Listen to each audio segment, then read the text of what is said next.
Testing. Testing.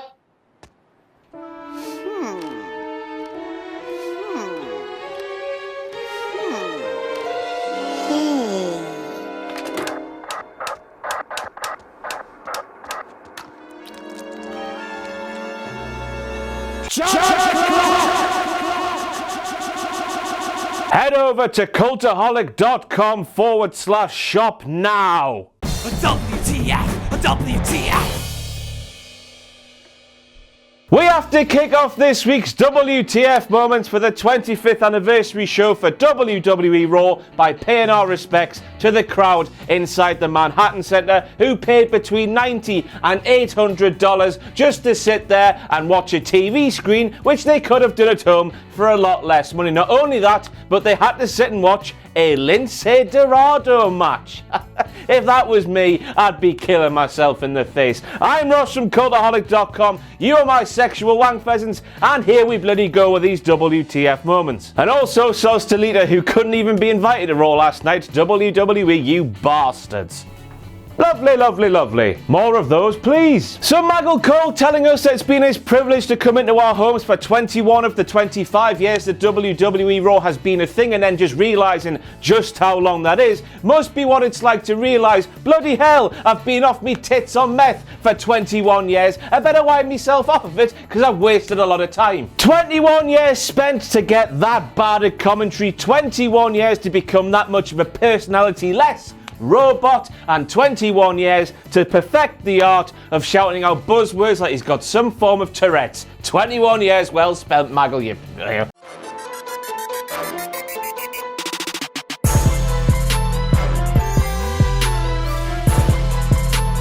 So Booker T claimed he's been part of Raw for 17 years, and I'm like, you can't count, sucker! Yes, Booker T made his WWE debut all the way back in 2001, but right in the middle of that, from 2007 to 2010, Booker T went to the hottest retirement home in the entire world, otherwise known as TNA, where Mick Foley used to dish out bed baths and hand jobs with bloody Mr. Socko on his hand. Shane and Stephanie both getting jobber entrances. Shane plus Stephanie equals jobber now, apparently. For ages now, the pair have been in competition to see which McMahon could be the biggest numpty, delusionally using their power to emasculate the superstars of today while never looking weak, when we all just wish they would fade away and classify themselves as vegetables. And now they're jobbers. Who would have thought it? But Stephanie and Shane, after looking strong for so long, Shane's the best wrestler in the world, remember, now they're looking weak. You have to grab two of each animal and head for the bastard border. The end is nigh, the end is nigh, time to run away, the end is nigh. WWE used to be cool according to that pleb there. Yes, well done for conveying that message after paying hundreds of dollars to get that seat in view of the hard cam, so you can have that sign where you're lambasting the thing you paid hundreds of dollars for, seen by the entire world. Good logic there. Remember, Pyro? No. Shane McMahon opened his trap and made a massive whoopsie like when Stephanie McMahon spits in a dog's eye during one of those midnight workouts. Shane can't think of a better place to have Raw 25th Raw. Oh baby, he likes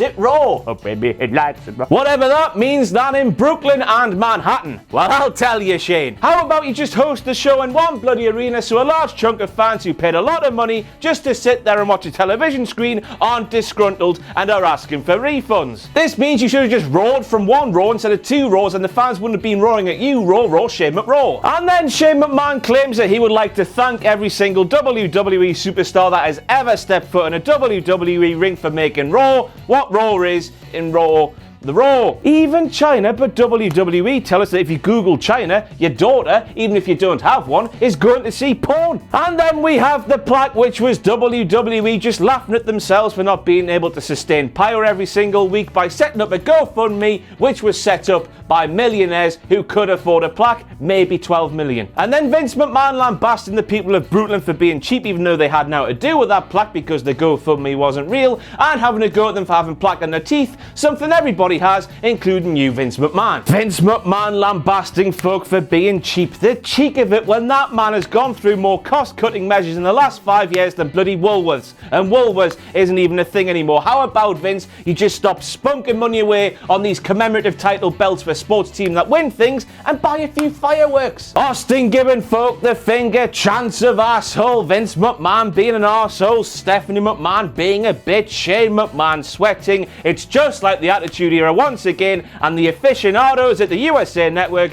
and Raw sponsors will absolutely hate it. But hey, Titan Towers is built on a foundation of smart tears and nostalgia, so what are USA Network gonna do about it? Nothing. Corey Graves made a big old hoo-ha about Vince McMahon and Stone Cold Steve Austin finally letting time heal all of their wounds, coming together, having a hug, touching swords in the middle of a WWE ring. What do you mean? Where were you in 2001 when Stone Cold turned heel and allied himself with the devil himself? Corey Graves, you've been waiting 17 years for a bus that has come and gone. Buy a bastard car, you numpty, so you don't miss stuff like this. So Vince McMahon is in the process of leaving the ring, ensuring that he doesn't embarrass himself once again by providing us smarks with the worst sell of a Stone Cold Stunner since the first time he sold a Stone Cold Stunner. Then all of a sudden Austin's music stops, Vince McMahon freezes, he cannot bloody move. Stone Cold Steve Austin has mystical powers of mind control or some bollocks like that. How else do you explain how Vince McMahon just stopped? And why hasn't Stone Cold Steve Austin been utilising these powers to his advantage more sooner? Whiskey. And then we have Michael Cole and Booker T outlining one of WWE's major flaws without realising they're doing so. When they say the more things change in WWE, the more things they stay the same. You know what that means. And then in that same moment, Michael Cole told us that it's been 20 years since Stone Cold first stunned Vince McMahon. But when you look at the numbers in the light of day, 1997 until 2018, that's 21.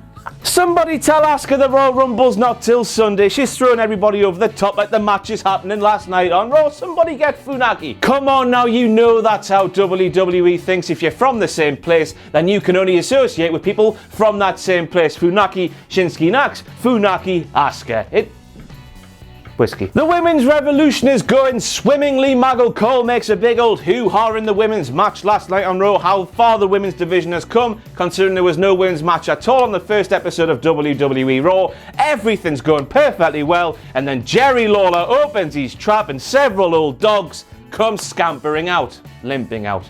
They're old dogs. Jerry Lawler said, "Puppies, just don't do it, mate. I can't believe nobody briefed him before he went on the air, saying stuff like that just doesn't fly these days. What on earth is going on, WWE? Go back to your little dynamo. What kind of a loser dresses like a king anyway?"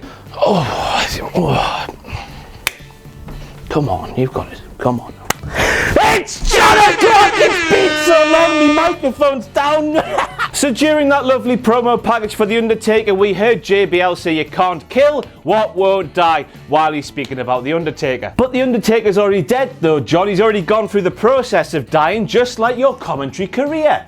Surely you should have said you can't kill what's already dead, but then again, I do make things so simple because you're a grade 1 numpty. Who would have thought it had a lad that cried at Macho Man and Elizabeth coming back together back in the day, grew up at a slower rate than the rest of us, and became a woman? Now, I don't want to pick fault with The Undertaker's promo from last night's WWE Raw, but such is the nature of this show. First of all, he claimed that he's buried everybody that stepped in the ring with him for 25 years. First of all, buried? Take a shoots from the hip. Ow! And second of all, you're lying, mate. They all tried to take you down, but they failed. Just look at Roman Reigns, look at Brock Lesnar, but more specifically, look at Roman Reigns. You should have seen it, man. He pissed on your gravestone and everything. He's a dog. Tea time. Booker T does not know that he holds 2 of the worst Royal Rumble records in history, which is hardly surprising, I guess, considering that man won't know what he had for breakfast, what he had for dinner, or what he had for tea time. You love it. But still, when you hold 2 crappy records like that, surely you would know about it, and more importantly, what them extinguished from the annals of history, just like your recollection of watching that porno involving Sonny. He's at the double. It's Jonathan again. He's just there, isn't he? Now, I would make The Miz winning the Intercontinental Championship a WTF moment, but this is the 8th time he's won it, so it isn't really. He still beat Roman, though, so I guess it is. This is Roman Reigns, who now doesn't hold a championship and is completely free to win the Royal Rumble on Sunday. Look forward to that one. Una, dos, tres, he's done the hat-trick. It's Jonathan again. He's there again, isn't he? We got something the fans in Manhattan chanted during Bray Wyatt's entrance. Imagine being starved of so much action that you are chomping at the bit to see a rival that has consisted of two men making nothing but noises. David Moises. Noises. We have Matt Hardy's and then we have Bray Wyatt giggling like a little schoolgirl. That wasn't right at all. Well, poor Manhattan. And during Bray Wyatt's entrance as well, surely somebody should have told that numpty Lawler that his microphone was still on. Although after 20 plus years of him doing that job, surely he should have known that anyway. Go back and watch it with Jerry saying things to JR like, get ready JR, no, don't say anything yet, ready JR. You would have thought those two were trying to cross the bloody border without a passport. Oh God, I shouldn't mention crossing the border when Jerry Lawler's involved. Sorry, Brian. Here's a direct quote from Jim Ross while talking about woken Matt Hardy. He's got big teeth. Now, if that doesn't get him over, I'm not sure what will. You've still got it, Jim. You've still got it. Now, when JoJo introduced some of the divas from the ruthless aggression era as some of the greatest female superstars of all time, I was like, what a hell no? Hold up. Take yourself back to 2016 when that butterfly monstrosity was put in the bin, replaced by a jammy dodger, and the women's revolution really kicked into gear. People like Kelly and Tori Wilson were treated like WWE's dirty secret and something that the company wanted to forget about and distance themselves from as far as possible. And now they're being serenaded as some sort of goat. I didn't think so, WWE. Do you take us as some kind of monks? A list-wielding Chris Jericho wearing an Alpha Club shirt? I'm so conflicted. Who is this man? This would be like AJ Styles rocking up on SmackDown Live wearing a New Japan branded Bullet Club shirt. Same man, two different gimmicks from two different companies. You're not telling me that WWE just didn't realize that Chris Jericho was wearing a New Japan shirt? Of course they knew what he was doing. They're definitely going to work with them soon. They definitely are indeed. Go and tell Dave Meltzer. He'll have a wank. What I'm trying to say here in the most vulgar way imaginable is that WWE seemingly are inching closer to hopping into bed with New Japan Pro Wrestling. Now I wonder when they'll, as Chris Jericho would say, stick it in, man.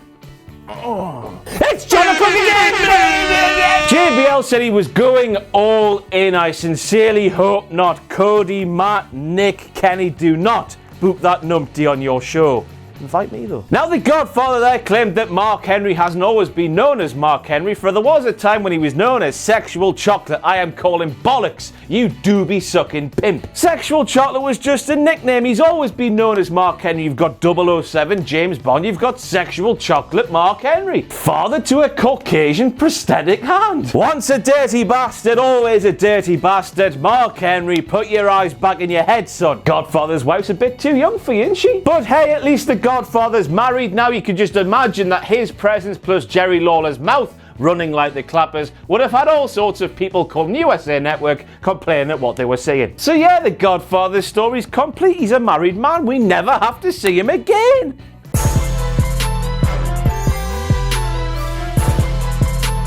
GWF, ROW, TNA, WCW, WWE World and WWE Tag Team Champion Booker T claims that he's a solo act and doesn't really do the team thing. There's no wonder that Michael Cole was getting so riled up like there was a little mole molesting his soul patch with its little toe. Now I watched Bully Ray give a moving retirement speech a couple of months ago on Ring of Honor television. It was very nice. It was emotional. He even gave a child some wood. Not like that, you dirty bastard. Big Dick Dudley was still in his pants. But since then I've seen him come back twice, the last being last night on WWE Raw, making me feel I've seen him wrestling more times after his retirement than I did in the few months before it.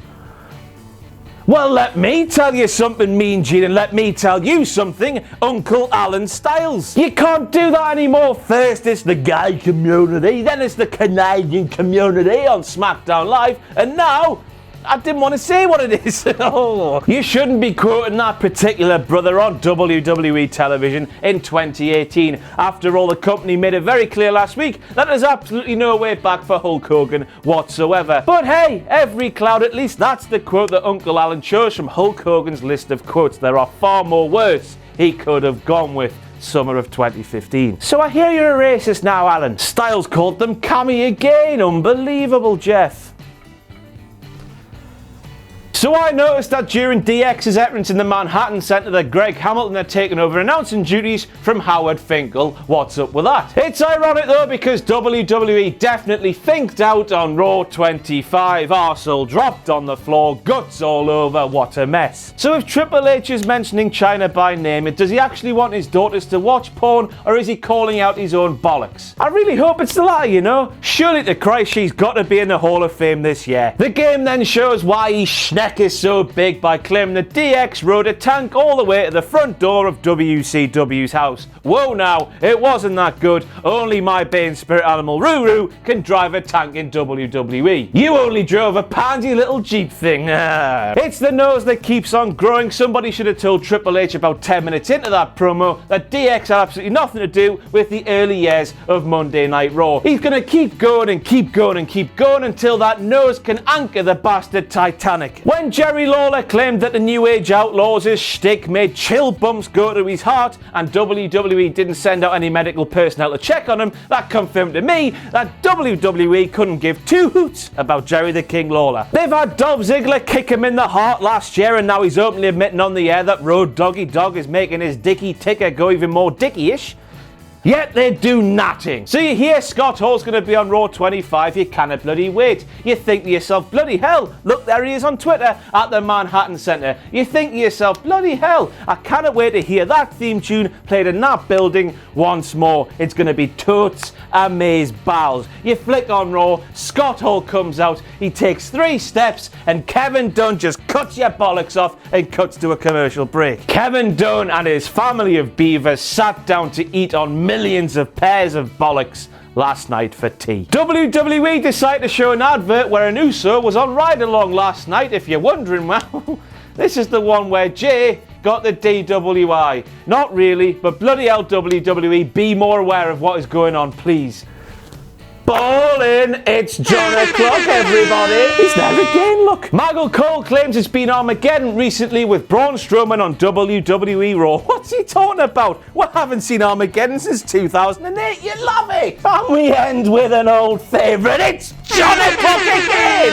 Uno, dos, tres, cuatro, cinco, 5. Honest to God, I can't remember what picture is there, but most importantly, head over to cultaholic.com/shop. That is all for your WTF moments from the 25th anniversary of WWE Raw. I have been Ross from cultaholic.com. Thank you once again for being a sexual wank pheasant. You can follow me on the Twitter machine at Ross on Wrestling. Please make sure to head over to our Patreon page, patreon.com/cultaholic. There's all sorts of tiered rewards. We will reimburse the money you can donate so generously to make better content. But most importantly of all, join us.